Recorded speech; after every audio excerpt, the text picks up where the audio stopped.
Dijimos que íbamos a estar yendo hacia el centro de convenciones en Costa Salguero, porque allí se está desarrollando la convención de la Unión Industrial Argentina con un reclamo claro al gobierno. Queremos las mismas reglas de juego, queremos que nos respeten. Esto tiene que ver obviamente con las diferencias que sienten que hay respecto de las obligaciones impositivas entre los importadores y los que realizan producción local. Vamos a hablar con Federico Poli, economista, está justamente allí en donde se está llevando a cabo la conferencia de la UIA. Gracias por atendernos, Poli. Soy Nuria.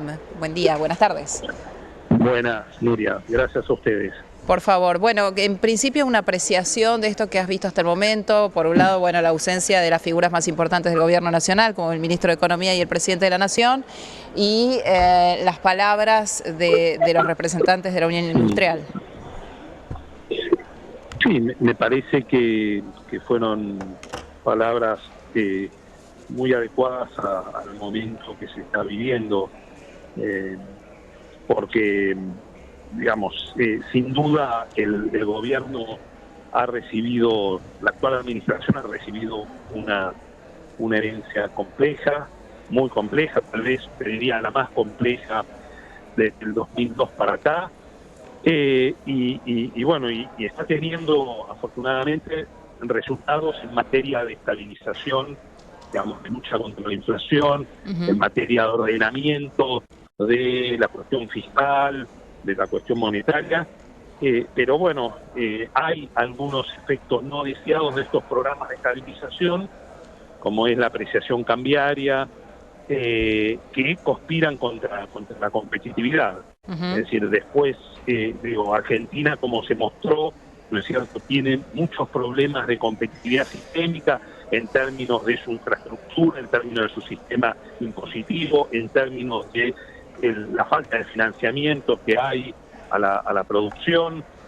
Bueno, todo eso hace genera una cancha desnivelada. A eso respecto a las importaciones, a los sectores transables, aquellos que compiten con importaciones o que tienen que exportar y compartir en mercados externos con la producción en otros países del mundo que tiene otras facilidades.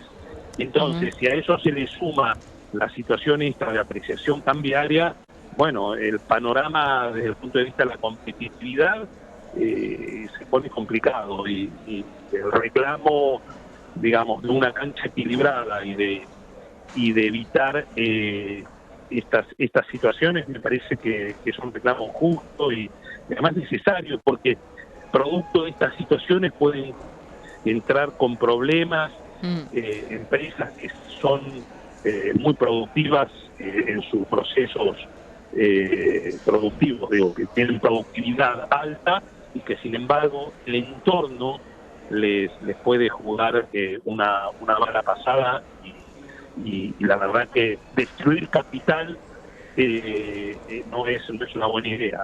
La verdad es que hasta hace tal vez 2 meses, 3 meses, los representantes de la Unión Industrial, digamos, siempre se mostraron, o cualquier miembro de la industria, y sobre todo de las grandes industrias, pues tal vez los más afectados que se venían sintiendo eran las pymes, pero sentía que este era un camino más acorde a lo que es el crecimiento y la necesidad para producir más y mejor que el que venía llevando adelante la Argentina previo a este gobierno. Hoy esto, digo, ¿enciende una alarma para ustedes el hecho inclusive que el presidente como un gesto elocuente no haya ido, claramente por plantarse del otro lado respecto de las diferencias, como diciendo, bueno, esto es así y no hay diálogo? ¿Enciende una diferencia, algo que rompe ese buen clima o esa sintonía que había para con el gobierno de Milei? No sé, yo te voy a hablar como economista, no Sí. No soy miembro de ninguno de los órganos de la Unión Industrial Argentina. Sí. Es decir, yo lo que sí entiendo es que claramente es muy importante recuperar los equilibrios macroeconómicos, estabilizar la economía y estabilizar la economía, digo, tener niveles de inflación, digamos, acordes a los niveles que hay en todo el mundo. Sí. tener un mercado de cambio más abierto. Digo, todo eso es necesario, son condiciones necesarias. Digo, la Argentina que había hasta el año pasado, una Argentina, digamos, insostenible desde el punto de vista de nuevo de los desequilibrios macroeconómicos, de la emisión monetaria, de la emisión de deuda, de la alta inflación, de la brecha cambiaria. Digo, eso está fuera de discusión y creo que hay un reconocimiento claro a los logros obtenidos en estos terrenos, que de nuevo yo no los minimizo para nada.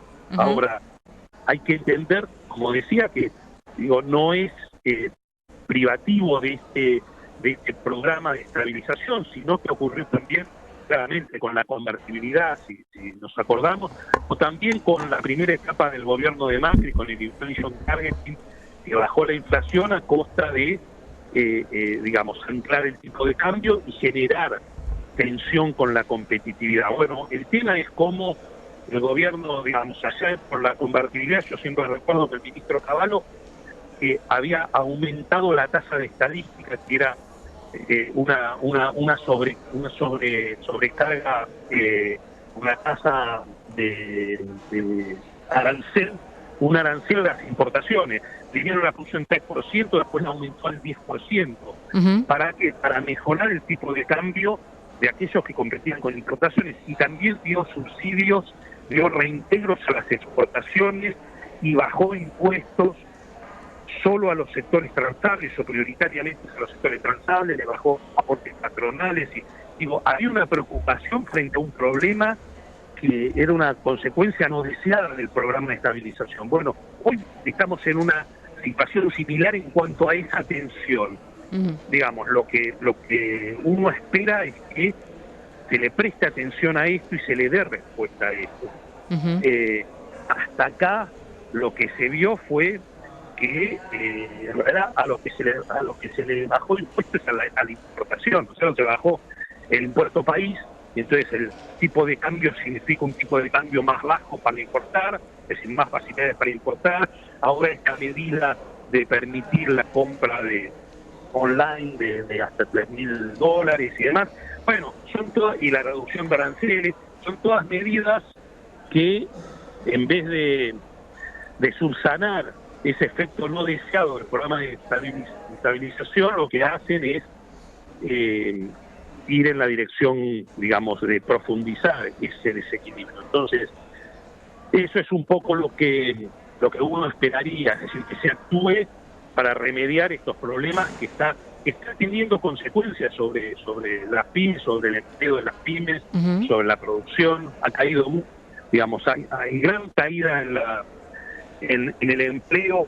Nosotros desde el Observatorio PYME hacemos trimestralmente encuestas a las pequeñas y medianas empresas manufactureras, y lo que nos dio los 2 últimos trimestres es una llamada de alerta sobre la cuestión de la reducción de la producción y la reducción de empleo. Hubo una caída del 7% en el último trimestre respecto al tercer trimestre del año pasado, y en el segundo fue de 5,8 la caída. Es decir, que claro, son 2 caídas muy grandes que deben alertar, junto con una caída en la producción también muy grande, del 17 y del 13% en los 2 últimos trimestres. Sí. Que bueno, debe llamar a la reflexión. Te pregunto, Federico, y te voy liberando porque sé que tenés que estar ahí, la baja de la inflación y esta ambición que tiene el gobierno de llevarla a cero en algún momento. Primero, ¿crees posible en Argentina una inflación de cero? Y por otro lado, ¿crees que es sostenible? Porque hoy tenemos un consumo que todavía no vio el rebote, ¿no? Hacia arriba. Algunos empezaron a moverse un poquito. Pero sí, te escucho. No, mira, yo creo que de nuevo, no sé si la inflación cero, o que sea una inflación baja, acorde a las que tienen nuestros vecinos, y que permita hacer medición económica y proyectar, y que además no genere tanta tensión y la necesidad de renegociar contratos permanentemente. No necesariamente tienen que ser cero, pero la otra la otra cuestión es, digamos, que haya una visión equilibrada, cierto, que tome en cuenta el proceso de desinflación, pero vis a vis estas otras cosas de las que hablamos, estas cuestiones de competitividad. Entonces, sin duda, cuando planteo lo que planteo respecto a lo que hace el gobierno en materia de esta tensión, si querés, entre desinflación y competitividad, lo que está haciendo es priorizando el proceso de desinflación. El gobierno priorizó casi exclusivamente bajar la inflación y bueno, y en un punto los costos no deseados de ese proceso tal vez en algún punto son excesivos y hay que tener una visión un poco más equilibrada del conjunto de la problemática de la economía viste, y por ahí si no se baja tan rápido la inflación y se tarda un poco más, pero se mantiene la competitividad y se evita que se destruyan puestos de empleo, que caiga la producción tanto, bueno, me parece que es un camino que sería deseable que se considere. Bien, Federico Poli, economista, desde donde se está llevando adelante la conferencia de la Unión Industrial Argentina número 30. Gracias por este contacto. No, gracias a vos, Nuria. Adiós, hasta luego. Buenas tardes.